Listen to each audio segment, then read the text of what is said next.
Hey guys, welcome back to my channel. My name is Fabio Palvelli, and here I like to talk about the business side of design as well as sharing a little bit of my life with you guys. So if you're new around here, please do consider subscribing. If you are a long-time viewer of the channel, you probably realized that I moved into another space. Don't worry, soon I'm going to come to you with a video where I show you my new office. It is still not complete. Unfortunately, moving from a country to another takes a lot of energy and a lot of time, and I'm still waiting for my big computer to be delivered. There is a stereo system, new monitors for my computer. It's a lot of stuff that I'm not going to bore you with right now. Probably I'm going to make two videos. I'm going to make a studio tour 1.0, and then when everything else is going to be completed, I'm going to do a 2.0 version. But anyway, this is not so important for now, because today I'm going to bring you a conversation with the man Greg Rogers of Rio Creative. Now, Greg and I have met multiple times in the past at different conferences, and he's always struck me because of his personality. Anyway, he's been working for the past 5 years for WeWork, the very famous co-working company. He was the head of visualization, and he has recently opened his own business called Rio Creative, which is a business about visualization consulting.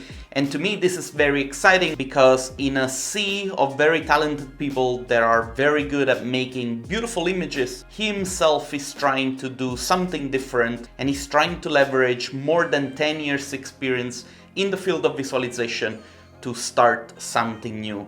And so I really wanted to have this conversation with him so that maybe some of you guys might get inspired by what he has to say. Anyway, as always, enough of me blah blah blah. Let's just get to the interview. 2, 1, and we're starting this. Dude, what's going on? Everything okay? Yes, Fabio, it's great to see you again. How are you? It's great to see you, man. I'm very fine. What about you? Things are going well. You know, it's been a very exhausting summer for everybody, but as we enter fall, you know, I think we're a bit more accustomed to our situations. Now we're trying to think about next steps and get past this. Has the lockdown been hard on you guys? You were in New York when that happened, right? Yeah, I was living in Brooklyn at the time, and, you know, a lot of lockdowns, a lot of rules and regulations, and not a whole lot of people are following those rules here. So it's a bit frustrating, but ultimately I think we're getting better at it. And, you know, moving forward, you know, things are a little bit different, but everybody's getting a little bit more used to it, a little bit more comfortable. It was a little hard in the beginning, but now I think, you know, it's just, we gotta do it day by day and see what happens. Sure, of course. Dude, let's talk a little bit about you. I mean, we're having this discussion because of your newest venture, Rio Creative. You have an impressive curriculum. I'm gonna let you introduce yourself. But basically, you've been studying at State of Arts. You have been working for Kilograph in Los Angeles.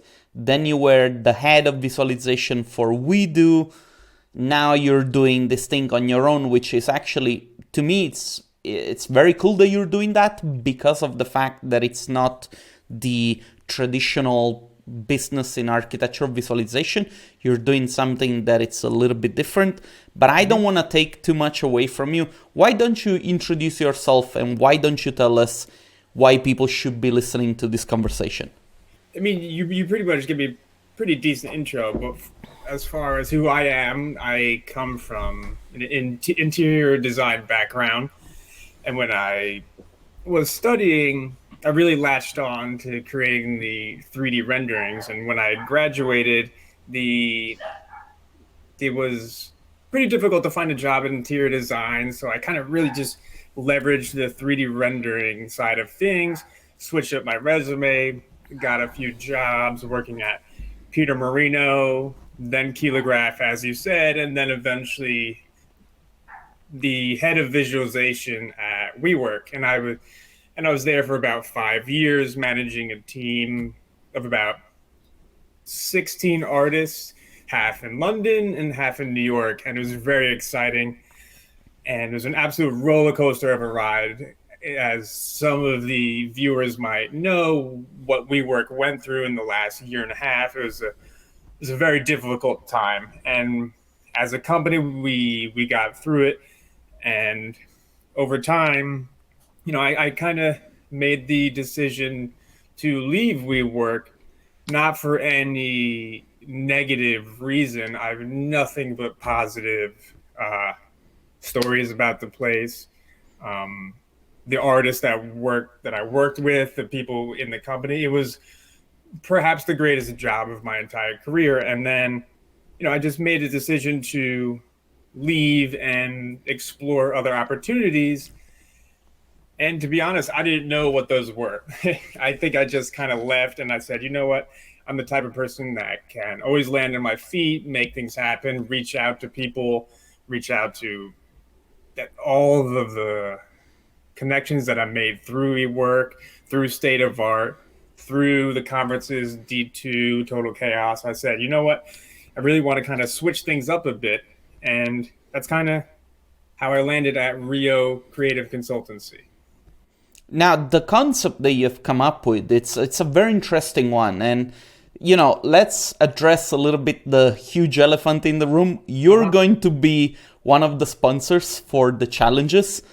Yes. I don't want people to think that the reason why I'm interviewing you, it's because you're paying to be a sponsor. But I'm sincerely interested in this idea because it's a very different approach to, as I said already, the traditional, going and making images. And I want you to explain a little bit about this concept. Whilst you talk, I'm going to overlay your website so that people can take a look. But I want you to do all the talking. So basically, what is Rio and what do you do as a service? How do you work with your clients, and who are your clients actually? Amazing. I think even more of an elephant in the room is what's with the name, right? Are you a dog sitting service? Are you a pet grooming service? And because Rio is your dog. Yes. So how we got to the point of a creative consultancy, I did not even think about this at all. And upon leaving WeWork, I was approached by multiple architecture firms and visualization studios. And the conversation was really about next steps in my career. And it eventually evolved into whether or not I would like to come on full time and work for them. And the answer was across the board, just no, because one, I wasn't ready to just jump into a full-time position. I really wanted to take some time and explore what else is out there. Am I going to move to London, or am I going to move to the West Coast? I really didn't know where and what I was going to do. But each of those conversations eventually evolved into, okay, well, if you don't want to come on full-time, how about would you like to come on as a consultant? And that happened in multiple phone calls. And even then I said, no, I'm not really in the mood to do that. I don't even know what that would mean. But then I thought about it for the following few weeks. I said, you know what, this actually could be a really great opportunity to leverage my expertise and my personality and the types of things I want to give back to the visualization community. And you spoke on how it's a much different path than just creating renderings for studios or architecture firms. And I've come to realize that, part of what made our team at WeWork so successful was that I was able to divide the responsibilities on the team. So eventually I had to get to the point in my career where I stopped doing renderings and I allowed the other artists to take control of that workflow. And I just kind of managed the team from the top down. And I found myself to be relatively good at that type of work. So then moving forward in my career, I thought maybe I should just continue in that direction rather than going back to the visualization side of things. And ultimately, I really have to say the artists now are so good it would have been very hard for me to kind of catch up because I spent years not creating this work. So again, things were just clicking and an opportunity showed itself, and I kind of just latched on to that. And so Let me again, let me weave into this conversation with what you just said now. You said you have spent a lot of time not creating because obviously you were managing. This is a necessary step at a certain point in the life of a designer, of an artist, if you're trying to get to the next level, right? I'm asking this because a lot of people, they get very attached to the process, and sometimes they do not want to do that for the fact that they have to say no to putting their hands on the job. yeah, I mean, it's very difficult. I think that leap from the traditional junior artist, senior artist, manager, senior manager, then head of isn't for everybody. I think an artist who is so talented creating work does not immediately translate to being the best manager or team just because you throw more money at them for a salary. And that's not an attractive way to help encourage the growth of someone on your team. So part of what Rio as a consulting business is working on talent retention, understanding the growth of artists on your team. And one of those things is that money isn't always the answer to the health and positivity of an artist. I totally agree. Totally agree. Yeah. And I think getting back to what Rio actually is, because I don't think I quite got there yet, it is an architectural visualization focused creative consultancy that really, like, our mission is to really remove all of the creative roadblocks and drive your team to do what they do best, and that's to create really, really amazing work. And I think there's a lot of opportunity for a visualization focused consulting firm because a lot of times in-house visualization teams and studios don't quite have the voice or the tools they need to do and create their best work. There are a lot of limitations and, like I said, roadblocks that prevent them from growing as artists. Let me ask you this question. How do you envision the future of this industry, and how do you think your company places itself within this future picture that you have in your head of what the industry is going to look like, I don't know, 10 to 15 years down the road? I think that's a very difficult question. But as far as visualization and 3D renderings and just general 3D workflow in general, it's moving very quickly in a direction, and a lot of architecture firms, visualization studios, even higher education colleges, universities, fashion companies that leverage 3D are not scaling quick enough, and they're not scaling correctly to position themselves to be at the forefront of the technology that's just being thrown at us in so many directions. 10 years ago, we had 3 softwares, V-Ray, 3ds Max and Photoshop. That's it. And now we have an unimaginable amount of software, and all of those learning curves are unique to that software, and some take so much longer.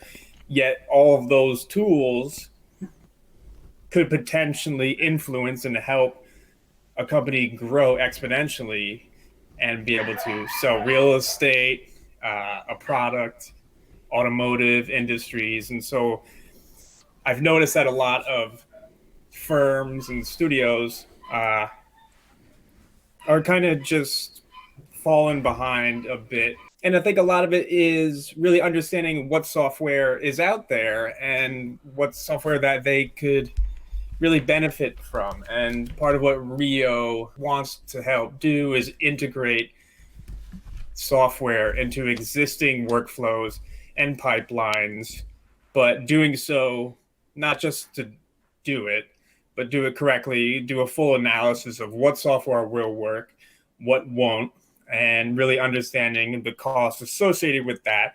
How many artists, how long would it take to train, and really come up with all the documentation and understanding, and then sort of like that into their workflow. In order not to waste any energy learning maybe things that might not be that relevant for a specific type of goal that a company might have. I like that. And like so everybody's really wants to jump on real-time rendering using Unreal, especially since it's free and you have Unreal 5 right around the corner. It's the most exciting sort of thing, but it's just maybe not the right thing yet for some companies. And so part of what Real wants to help do is come in and say, okay, this is what Unreal Engine or Quixel or Substance, this is what it's capable of. This is how long it takes. The ROIs on this software compared to this and your budget, really being the voice of the visualization industry, where some stakeholders and principals and directors in architecture firms or in fashion studios don't quite understand. Say that, I call you and I'm your client. I come to you and I say, listen, I have this idea. We want to start a visualization team for our, say, automotive company. Mm-hmm. How do you go in? What are the things that you do in order to assess what it's needed to be done? I think really understand if this is a brand new team. And I just had a call this morning with a company that's looking to grow their team. And a lot of times they just think it's as easy as posting the same job description on Indeed or LinkedIn and expecting the results that you want. And I feel very strongly it's more about hiring the person, understand who you want to hire, not necessarily, they could know all of that software that we had just mentioned, but who gives a shit if you're not a good fit for the team? Because if you really think about it, an artist inherently wants to grow and wants to learn. And if you put, really realistic goals and expectations and holding artists accountable for their work, responsibility, the artists, maybe they won't know all that software, that hunger and their drive. If you need to, and something I spoke a lot at Total Chaos a couple of years ago, is really trusting the artist and trusting the person behind the keyboard to get work done, but giving them the tools that they need right when they walk through that door to hit the ground running and saying, hey, look, this is where we want you to get in 3 months, 6 months. Here are all the tools, the documentation about how we do it. So it's more about understanding the type of person that these companies want to hire, and then creating an updated 2020, 2021 job description that reflects that, using language in saying, I wish I could pull it up right now. Like, I remember knowledge of CAD. I remember one of the SketchUp. It's like, okay. One of the first job descriptions that I answered, I had to know, and we're talking about 2011, 12. I had to know something like 12 different types of CAD programs. And I was like, who uses that? Yeah. And when I actually got the job, because I got the job, we did not use any of the stuff that they were requesting. And so I was like, the description was probably 10 years old. Yeah, I don't know who made it, but it was there. And the person that made it probably got paid very well because, you know, like those people, they come across as consultant and managers of like human resources and whatnot. Yeah, and I think I often find that, and no disrespect to uh, talent acquisition people that are hired to go out and hire the positions that they're looking for. And I can't even tell you how many calls I've had with these headhunters that are just flipping through pages saying, "Do you know Vira? Corona? Do you know Corona? You know, And it's like, COVID-19. all right, who like, in fair, this is their job, and but a visualization artist is such a niche market that it's so important that the artists that are being approached feel comfortable speaking to these people because they want to be open about what they can do, and then you could pour your heart out as an artist to the headhunter, but they don't really care because they just want to pitch you a salary and then put you in touch and then they get a cut. But that whole process, I think where Rio can come in is to help acquire the correct talent by not just recruiting, but working with you to recreate the job description, the type of person you want to hire, a realistic salary, because the industry, that's a very sticky situation, but having someone with professional knowledge on my end, understanding the do's and don'ts and realistic expectations in New York, London, LA. And then with confidence, I would go to the market and find the right talent and approach it in a way saying, this is why I like the company I'm recruiting for. X, Y, Z, 1, 2, 3. And this, is what's strong about the company. And then, I could speak to the potential hires much more comfortably because of the language. And yeah, I think that would break down a lot of initial barriers so early on to getting the right talent in the door. I think this is genius as an idea. I think that, for sure, I am sure that you will have to make managers understand where your value proposition is, because I know that most of the times they just have a budget and that's all that they care about. But to tie it back to what you were saying before about how to keep artists motivated and how to retain talent, what are some of the things that you have noticed help the mental sanity of an artist to stay in a company and to be proud of the work that they produce? Well, you're going to have to pay me for that answer. But I'll give you this one for free. I think a lot of it is not ignoring, but putting the whole salary kind of on the bottom of a priority just for a moment. Take it away and think about the existing situation that you need to solve for. Are people coming in late, leaving early? They're not motivated. Are they giving you the vibe that they're probably going to leave soon? And so their first response is just throw money, give them money. But I think in reality, money won't solve anything at that point. It's already too late. So a lot of it comes down to, okay, what's the culture of the team? Who's being held responsible and accountable for what? Are they going to conferences each year? Are you promoting their growth? Are you paying out of pocket to send them to these conferences? Because I can't tell you how many people I've met that they've never been, they don't think they'll ever go because it's extremely expensive, especially if you have to fly overseas.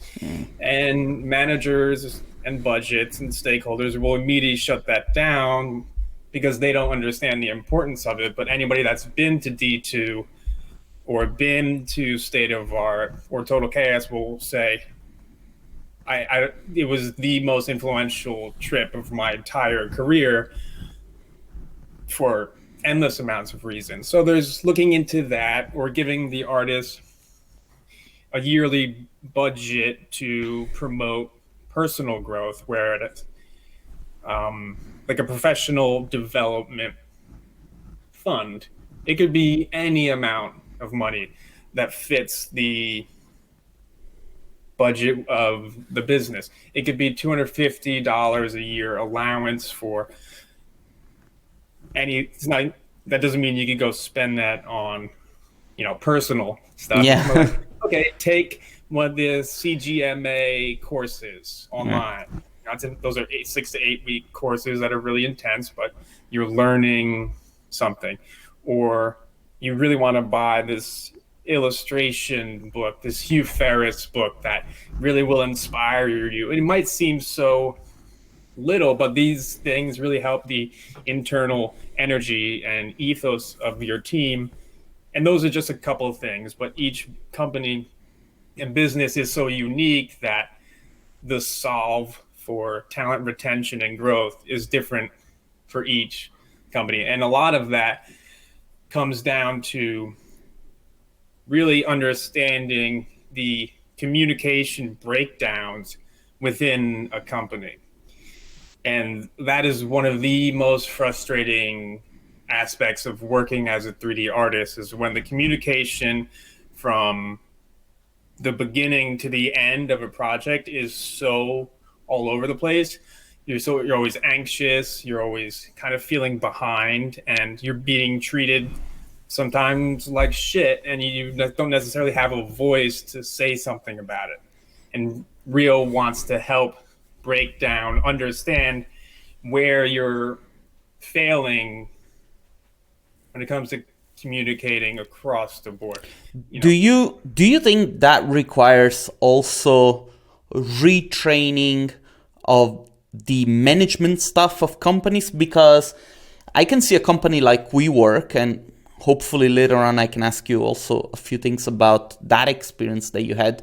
But I think that the work that you guys were doing was extremely design centered and design driven, which is something that very often you see missing in big companies. And so you might have a visualization department, say, in a big corporation, that they don't really care about it because they just see it as a process. They don't see it as the focus point of their offering, right? Yeah. So do you think that managers need to be also retrained to understand the actual value of design? Absolutely. I think there's so many antiquated ways of working with a Viz team that have just got to go.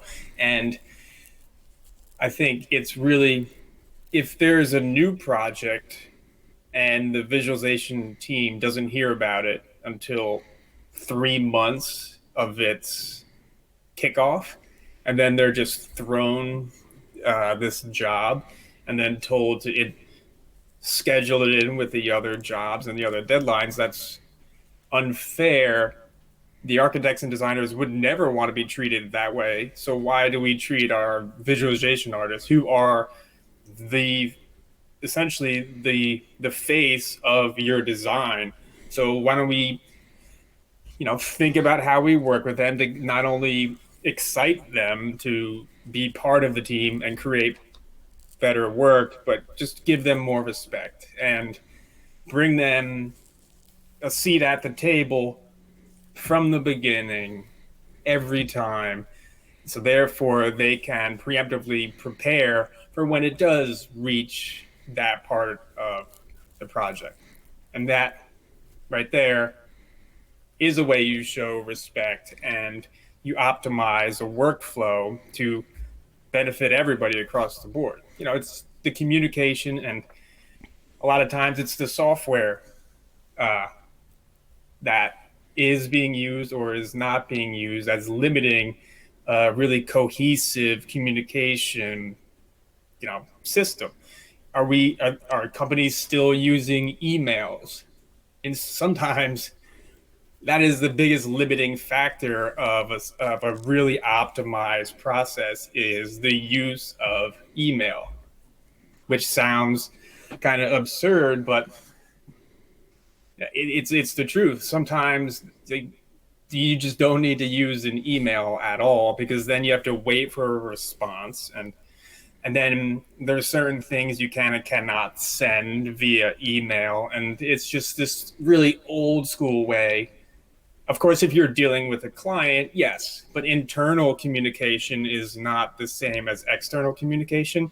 And so figuring out how you could better communicate internally across the whole business, you'll see a complete, new and optimized sort of just way of doing things. And a lot of this doesn't take a lot of work. It's like just Rio coming in and saying, hey, we could kind of just optimize here, automate here, and in doing so, it'll just organically become a better system for everybody, not just the artists. I really can sense a little bit how ridiculous this might sound out of the context of like working within a company. But I've had conversations with artists that tell me, if I'm sending an email to a client, my boss wants to dictate it to me. And so my boss will stand behind me whilst I write an email to my client. And it's like, I just imagine the amount of pressure that there must be in such old school way of doing things, And we might talk about this and have a laugh, but these are actual problems that need to be addressed, right? And sometimes we just don't do it because we don't have the face nor the guts to tell the boss, hey, look, I'm able to actually write an email. You don't have to stand behind me and dictate. I'm 35 years old. I have a PhD. I could write an email. But this is so common, Yeah. And if you don't trust them to write an email, just have an email writing seminar, which is fine. Be like, hey, team, this is how we like to write our emails. Let's create proper documentation that says what it is we would like you to do. So therefore, the artists are now being held accountable for that email because we have already given you the rules and instructions and all the documentation to achieve that. See, simple fix, yet, some people don't like to give up that control over the artist, and that comes back to trust, respect, accountability. And I think a lot of what Rio wants to do is no matter what we do to help your artist grow, we need to document it. You can't just say something. There has to be digital footprint proof tutorials, videos in the folders here that an artist can go to and reference without raising their hand. Hey, manager, is this okay? Is this how I do it? Nor can you ask your teammates because they're on a hard deadline. If you don't document your standards and your process, you're pretty much screwed. And no matter what you try to achieve, you're not going to get there. Let's address creativity within the boundaries of, say, a documentation. Some people might say, okay, so what do you expect us to become, robots? How do we address such a sentiment, for instance? I think the documentation stops when the creativity starts. I think when the type of things, for example, you would document for like integrating Unreal Engine, getting your files from Revit, SketchUp, 3D Max to Unreal, setting up a Sun system, setting up the VR, all of the kind of early stages of a process that has to be documented. But once that's all set up, that's where the creativity really starts, because there's not much creativity importing an FBX file into Unreal. That has to be done a certain way every single time no matter what. And so that sort of language applies to, asset management, Mm-hmm. 3D and 2D asset management. And one of the biggest pet peeves, if not the biggest in our industry, is having a really messy, unorganized 3D library. And I think if you were to document how to keep that library clean and how to save files and thumbnails into your folder, that's the type of documentation that's needed. Those types of things. The creative, we're not going to tell you how to do your lighting, but we'll tell you how to set up the lighting, and then from there you can be your artist however you want to be. So we're not trying to completely automate the creative side of things. We're just trying to optimize the foundational sort of side of things. Let me go back a little bit to the years spent at WeWork. This is a fantastic company. I've heard the story from one of the founders. I don't remember if it was Newman or if it was the other person that. I think that they are both from Tel Aviv, if I don't mistake, right? Because it was a lecture that they did in Tel Aviv at one of the WeWorks, the one close to Jaffa. And I went there, and one of them was there. Yeah, I think black hair. That would be Adam Newman. Okay, and so I listened to this lecture, and it's actually a very fascinating story. If I don't mistake, he's an architect, right? No, Miguel, the other co-founder, he was an architect. Okay, because it started out as a sort of like office that then was shared or something, and then it expanded into this monstrosity of like at one point valued $4 billion, 40. Which 40. Yeah. Oh my God. I don't even know what $40 billion look like. I wouldn't be sitting in my parents' house if I did.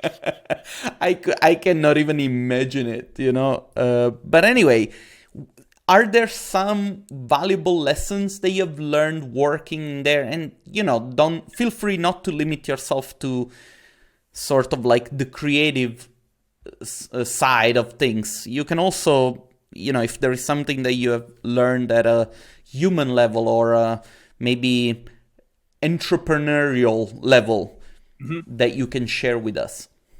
I mean, like I said, that was the most influential 5 years of my life. And I think what we achieved as a team in 5 years would take 15 to 20 somewhere else. And I think, where do I start? I think one of the biggest lessons that I took away from that is that when we were scaling at such an insane pace, we had to make decisions on the fly, but we understood immediately that if our decisions were not scalable, then they weren't going to work, meaning that we had to invest in the time right now to ensure success 6 to 12 months from now. Because there are a lot of what some firms and studios do is a lot of band-aid fixes that come back to bite them in the ass, and they regret that they didn't invest both time and money to prepare and scale with the business. And I think a lot of that is the standardization and documentation on the foundation of the team, on how to do things that give you more time to do the things you actually came here to do, and that's to create beautiful work. So understanding how to scale a business was one of the biggest takeaways from WeWork. And I think a lot of the cross communication between teams within WeWork, because there were hundreds of different teams. You had the architects, the marketing team, the designers, the community team, the everybody, and so there was a lot of, we don't have time to try and tell each other what to do during our production line of work. We were handed a design package, we created renderings, and then we would give them to the marketing team, and we all just trusted each other to do our jobs. And I think that was really refreshing because the designers weren't looking over our shoulders. The marketing team weren't telling us what cameras or time of day. It was very much like, thank you, great, this works, because everybody's just doing their job and really showing a lot of respect and to each other, saying like, okay, these are visualization artists. This is their entire career at this time. I can't do what you do. You can't do what I do. So allow me to do it the best way I know how. And therefore, I will be able to use my voice and my creative energy to create the work that I'm proud of, knowing that people will respect and value my input and my 10 to 12 years of expertise, rather than someone nitpicking saying, oh, we need people here, or can we have a wider angle shot? So really understanding the professional boundaries to say, hey, I'm going to write that down. Shut the fuck up. You do not need to tell me that chair needs to be moved 3 pixels to the left, and I don't tell you that the building it's not gonna stand or whatever. Sometimes the designers would give us projects and we'd be completely remove furniture or completely change the finishes on some of the furniture to better tell a story that ultimately the viewer of this story is not going to know when they walk through that door that there's a missing stool, or that the fabric or the rug is a little more desaturated. Because if you're trying to not just sell the design, I think understanding and differentiating what the purpose of your renderings are is really important. And a lot of times it's frustrating because the designers, more often than not, saying it has to look exactly like my design or else it's not real, it's not true, we're lying to our... And sometimes that is true. Maybe for like high-end residential interiors, that's extremely important for everything to be perfect. But when you enter like the retail sector, the co-working, co-living, big office buildings, it's not the minute details that are selling to clients. It's the energy that they perceive from viewing the rendering for 1 second. That's all it is. Now that you mentioned it, I don't think I've ever rendered a bedroom or a kitchen that did not have a bed like half a meter inside the wall, or like, or I don't know, a kitchen with like a table stuck, inside one of the cabinets because there was no space to put it. So exactly. Let me ask you something. You just mentioned scalability a few moments ago, and I think this is a very important topic that we have to touch on, especially for those companies that are starting to grow, in which the manager cannot get away from production to do everything else, client acquisition, business growth, and all that. How do you teach somebody that is so involved in the process to have to change their focus onto other things because, they're convinced of the fact that quality will drop and, clients will not be happy with the type of work that it's going to be delivered? How do you train the mind, or how do you actually fix the problem of a possible lowering in quality and so on? I think that's such a hard thing to really break down, especially because each business, each studio is so unique in their,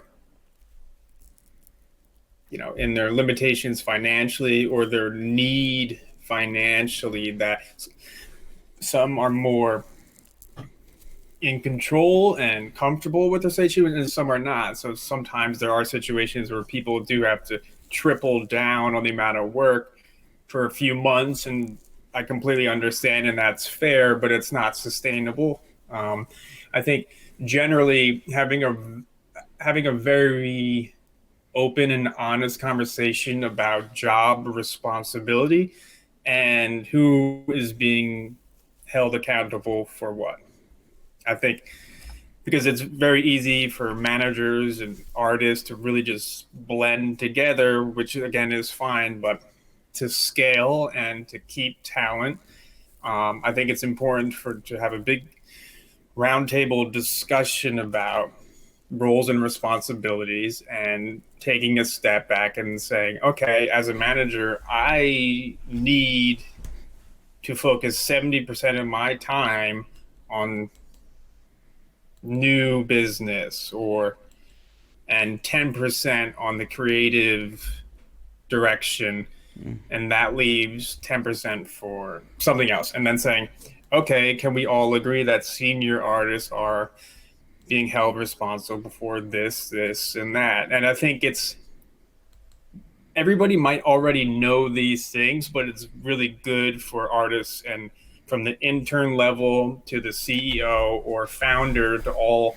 say it out loud together and really understand the limitations and frustrations from the bottom up and from the top down, and really voicing. Everybody has a voice in a business. It's frustrating if a CEO or founder tells a junior artist what they should or should not be doing without talking to the manager first, and that manager should always have their team's best interests in mind more so than the company's financial returns. Because I think if you reverse and trust, and the people that are on the production line doing the work, that are getting you business, that are really creating a visual identity for your firm or your studio, I think it's only fair to bring them to the table and have them sign off and kind of talk about roles and responsibilities and who's being held accountable for what. And even if it doesn't change overnight, at least they felt heard and that their manager has their best interests in mind, I think, no matter what.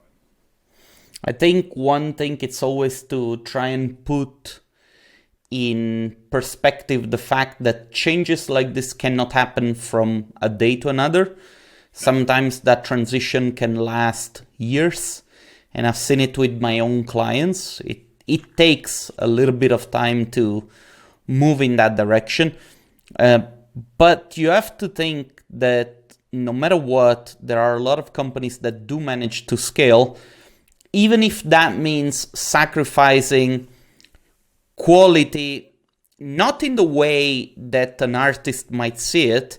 It just means that you have to adopt more different talents and you have to play with that talent in order to still fulfill the need of your clients. Because one thing that the office managers, especially when they're artists, what they don't understand sometimes, maybe don't understand is the wrong way to put it, what they miss out on is the fact that clients don't perceive quality in the same way as we artists perceive quality. And so the realization of that can help you parting ways with the old ways of managing your own business, and it can allow you to move in the direction of like scaling up and so on.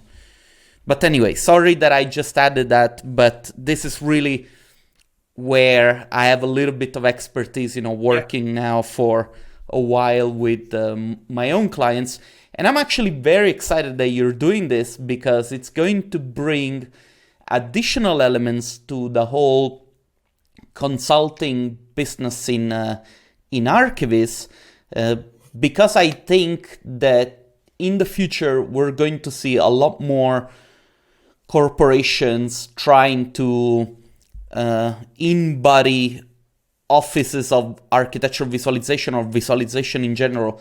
And so there will be a lot of opportunities for people that have knowledge like yours to come in as a external, I don't want to use the word consultant because it's terrible. It sounds like you work in a bank or something. But, for people that have this kind of expertise to go and help out these big companies to sort of navigate, the stormy waters of this creative industry. Yeah, I mean, thanks for saying that. I think the biggest, Greg, why are you doing this? What's the reward for you doing all the legwork and documentation and cleaning up our 3D libraries? Like, what's in it for you? And I think when I worked with our team at WeWork, my biggest reward was seeing the months and years of hard work that we put in behind the scenes, creating a really, really productive project management solution, a clean asset management solution, really well documented onboarding strategy. And it took us a good year and a half. But then after working so hard, everybody together, I started seeing the quality of the work just go up, up, up, up. Every month, I was seeing the best work that the team has ever created. And then the next month, the best work that we've ever created. And I think that part of that is because instead of, for example, them taking 5 minutes to find a blue sofa that's buried in the 3D library that isn't named correctly without a thumbnail, they were able to find it in 5 seconds. And you talk about scaling, and then you think about how many times they have to spend 5 minutes finding something that should only take 5 seconds, and that's where you want to optimize a workflow, because then that opens up more time for them to create and spend time on the lighting or the post-production, the people, the entourage. And so you clean up all the bullshit from that takes up so much time and exhausts you as an artist.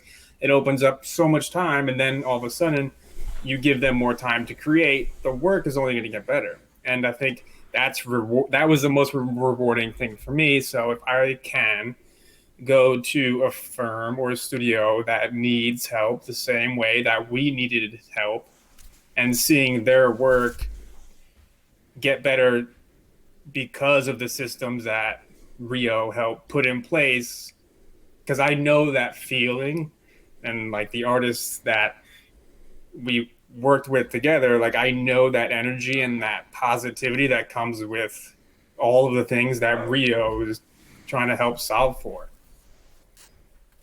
Greg, believe it or not, we've been going for an hour. All right, that's cool. I mean, I've got other shit to do, so. Listen, can I ask you a huge favor? Yeah. Can we say hi to Rio? Hold on. Rio, come here. Rio, come here. Oh, yeah. Oh, come here. Oh. There he is. He's the real boss. There he is. Rio, say hi. So cute. Only dog owners can understand. Only dog owners can understand. How long has he been with you? Oh, God. 3 years or so? Jeez. So well, cute. It's funny because to talk briefly on this before we go, I think it's, creating a name for your business is very hard. So I got to the point, I was like, okay, I know what I want to do, but what the hell do I call it? Future Tech Consulting or Greg 3D Viz World. I was like, what do I do? And so I was looking around the room, and I just looked at his perfect face. And I was like, oh man, I'm just going to name my company Rio. I don't care what people think, or this is my company. I want to love the name. I want to love it. And he is of course you want to brand yourself, social media. So it really helps being able to create a logo from it. It's short. I was like, this works well. I can get behind this. So that's how we landed on it. So, Greg, good luck with everything. Thanks a lot for talking to me. And also, thanks a lot for being one of the sponsors for the next challenges on the D2. I think that this is going to be an amazing challenge. We have already so many entries, and we've been doing it only for a week, so I don't know. I think you'll see the prize rewards posted on the site soon. We're still working that out, but I think you'll get more entries from it. So I'm Probably, really excited. I'm really excited to see all the work. I'm glad these competitions are back. So I mean, we'll see at the end of the month. I'm excited. Greg, thanks a lot. Don't go anywhere. I'm gonna stop the recording and then I'm gonna say thank you one more time, okay? Thanks a lot for talking to me, dude. Thanks, Fabio. Cheers.